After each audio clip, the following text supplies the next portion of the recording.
10 bulls Zen काव्य अधिक है, पर वह भी उन्हीं के लिए जो काव्य की दृष्टि से देखने में समर्थ है।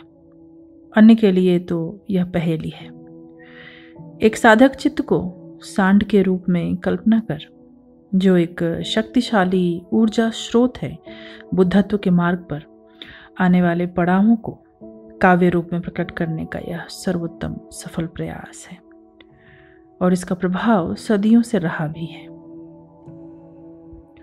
10 बुल्स को ज़ेन गुरु काकुआ ने 12वीं शताब्दी में चित्रित किया था, और तब से यह बुल ज़ेन विद्यार्थियों को अपनी ओर आकर्षित करता चला आ रहा है। केवल कुछ ईमानदार ज़ेन विद्यार्थी आज तक इस चुनौती को स्वीकार कर पाए हैं।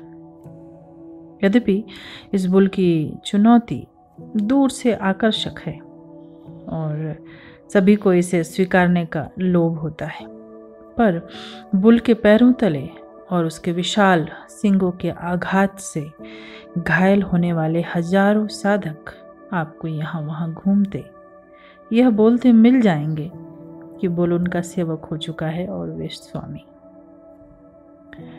10 बुल्स आध्यात्मिक परतों के खुलने का रहस्य उद्घाटन है।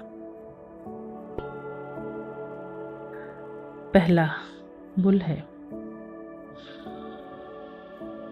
बुल की खोज। जगत के इस चारागाह में व्यस्तताओं के बीच मैं बुल को ढूंढने हेतु ऊंची घासों और झुरमुटों में अंतहीन घूमता हूँ।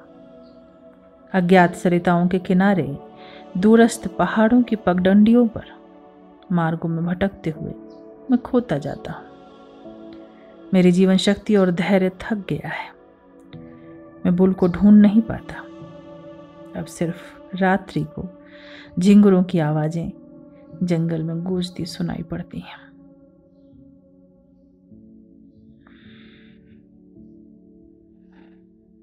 टिप्पणी: बुल खो गया है। खोजने की आवश्यकता क्या है? चूंकि मैं अपने वास्तविक स्वभाव से भटक गया हूं या अलग हो गया हूं, मैं उसे ढूंढने में असफल हूं। इंद्रियों के भ्रम में मैं उसके मार्ग को भी खो चुका हूं। अपने निवास से दूर मैं बहुत से चौराहों के बीच हूं। कौन सा मार्ग सही है मुझे ज्ञात नहीं। लोभ और भय, अच्छा और बुरा मुझे उलझाते हैं। सेकंड बुल, पद चिन्हों का मिलना। नदी किनारे वृक्ष के नीचे मुझे उसके पद चिन्ह दिखाई देते हैं। सुगंधित घास के मध्य मैं उसके पद चिन्ह पाता हूँ। वे सुदूर पहाड़ों में दिखाई दिए हैं, अहंकार के आवरण में। ये संकेत अब और छिपे नहीं रह सकते। टिप्पणी: सही शिक्षा या सही ज्ञान कहें के द्वारा मैं बुल के पद चिन्हों को देख पाता हूँ, और तब मैं अनुभव करता हूँ जैसे अनेक बर्तन एक ही धातु के बने होते हैं। इसी भांति सहस्त्रों अस्तित्व मैं धातु के एक ही वस्त्र से बने होते हैं। जब तक मुझ में अंतर करने की योग्यता ना हो, मैं कैसे देखूंगा कि क्या वास्तविक है और क्या अवास्तविक। यद्यपि मैं अभी द्वार के भीतर प्रवेश नहीं कर पाया हूं, तब भी मैंने उचित मार्ग के संबंध में विचार कर लिया है। थर्ड बुल है, शीर्षक है बुल का दर्शन। मैं बुलबुल का गीत सुनता हूँ। सूर्य तप्त है, बयार धीमी है, किनारों पर वृक्ष हरे हैं।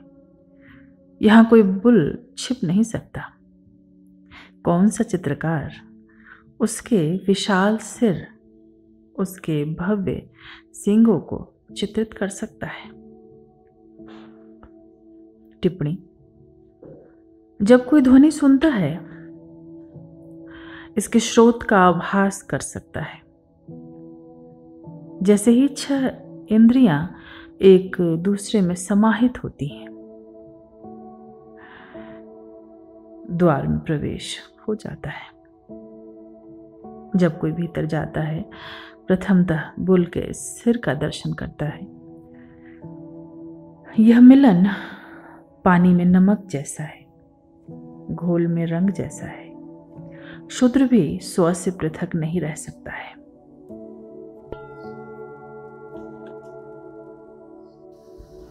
फोर्थ बुल, शीर्षक है बुल को पकड़ना। भीषण संघर्ष के बाद मैं उसे पकड़ लेता हूं। उसकी महान शक्ति और संकल्प अंतहीन है। वह ऊंचे पठारों, बादलों के पार दौड़ता है और उन दुर्गम घाटियों में जहां जाना कठिनतम है। टिप्पणी: वह जंगल में बहुत समय रहा है, पर मैंने आज उसे पकड़ा। प्राकृतिक सौंदर्य का मोह उसकी दिशा में बाधा खड़ी करता है। स्वादिष्ट घास की आकांक्षा उसे घुमाई जाती है। उसका मन अभी भी जिद्दी और अनियंत्रित है। यदि मैं उसका समर्पण चाहता हूं, मुझे अपना चाबुक उठाना होगा।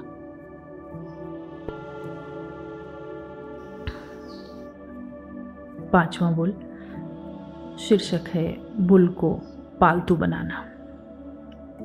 चाबुक और बंधन आवश्यक है, अन्यथा वह किसी धूल भरे पथ पर भटक सकता है। भली भांति प्रशिक्षित होकर वह नैसर्गिक रूप से शांत हो जाता है। तब बिना जंजीरों के भी वह अपने स्वामी का आज्ञाकारी है। टिप्पणी: जब एक विचार उठता है, दूसरा विचार उसके पीछे आता है। जब पहले विचार का स्रोत बुद्धत्व होता है, बाद में उठने वाले सारे विचार सत्य होते हैं। भ्रम के द्वारा हम हर वस्तु को झूठ बना देते हैं। निरपेक्षता के द्वारा यह भ्रम उत्पन्न नहीं होता, यह सापेक्षता का परिणाम है।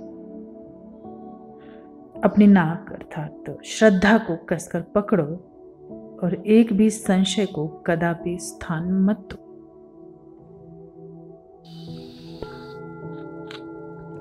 सिक्स्थ बुल, शीर्षक है बुल के घर की ओर यात्रा। बुल की सवारी कर मैं मंथर गति से गृह की ओर लौटता हूं। मेरी बांसुरी के सुर संध्या में गूंज रहे हैं। धड़कते भावों को हाथ की ताल देकर मैं अनंत संगीत पैदा कर रहा हूं। जो भी इस संगीत को सुनता है, मेरा हाथ थामेगा। टिप्पणी: संघर्ष पूरा हुआ, लाभ और हानि आत्मसात हुए। मैं गांव के लोगों का गीत गाता हूं और बच्चों की प्रिय धुन बजाता हूं। बुल की सवारी करते हुए मैं ऊपर आकाश के बादलों के पार देखता हूं। मैं आगे बढ़ता जाता हूं, चाहे अब कोई भी मुझे वापस बुलाने को पुकारो।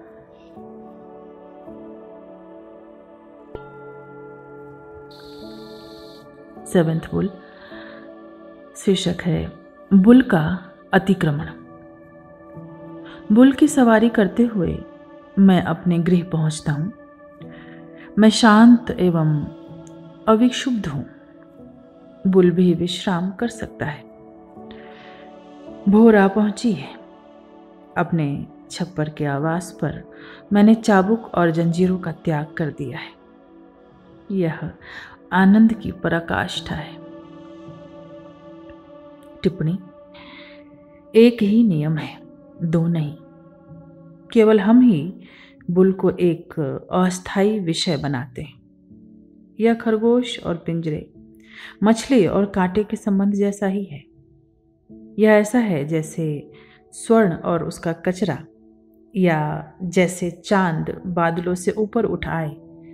सच्चे आलोक की एक राह समयातीत की यात्रा कराती है।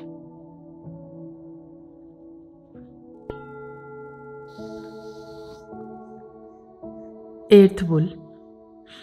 शीर्षक है बुल और स्वयं का अतिक्रमण। चाबुक, जंजीरें, व्यक्ति और बुल सब शून्यता में समाहित हो जाते हैं। यह स्वर्गीय आकाश इतना विस्तृत है कि इसे कुछ भी छू नहीं सकता। धधकती ज्वाला में बर्फ के कितने टुकड़े टिक पाते हैं। यही है गुरुओं के पद चिन्ह। टिप्पणी। क्षुद्रताएं चली गई हैं, मन की सीमाएं खो गई हैं। मैं बुद्धत्व की अवस्था नहीं खोजता, न ही मैं वहां हूं जहां बुद्धत्व नहीं है। चूंकि मैं किसी भी स्थिति से बंधता नहीं, सामान्य आंखें मुझे देख नहीं सकती। यदि सैकड़ों पक्षी भी मेरे मार्ग पर फूलों की वर्षा करें, यह सराहना भी अब अर्थहीन होगी।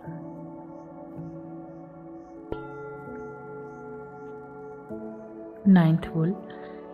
शीर्षक है स्रोत पर पहुंचना।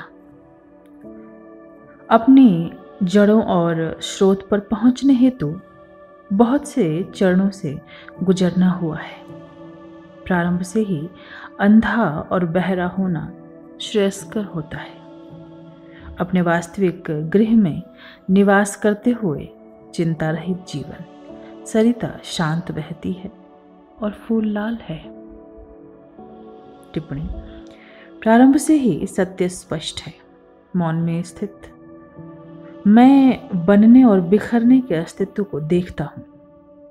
जो किसी भी बनने से जुड़ा नहीं है, उसका टूटना कभी ना होगा। पानी चमकीला हरा है, पर्वत शुद्ध नीले हैं, और मैं देखता हूं उसे जो रच रहा है और नष्ट कर रहा है। 10th bull. शीर्षक है संसार में। नग्न पैरों और वस्त्रों के बिना मैं संसार के लोगों में सम्मिलित हूं। मेरे वस्त्र फटे हैं और धूल धूसरित, और मैं चिर आनंदित हूं। मैं अपने लंबे जीवन हेतु कोई चमत्कार नहीं करता। अब मेरे समक्ष वृक्ष जीवित होते हैं। टिप्पणी। मेरे घर के भीतर हजारों साधु, जिन्हें पुण्यात्माएं कहें, वो हैं जो मुझसे भिज्ञ नहीं। मेरे घर का सौंदर्य अदृश्य है।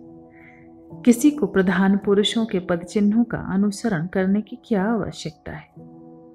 मैं अपनी शराब लिए भीड़ भरे बाजार के मध्य जाता हूं और अपने सहयोगियों के साथ घर लौटता हूं।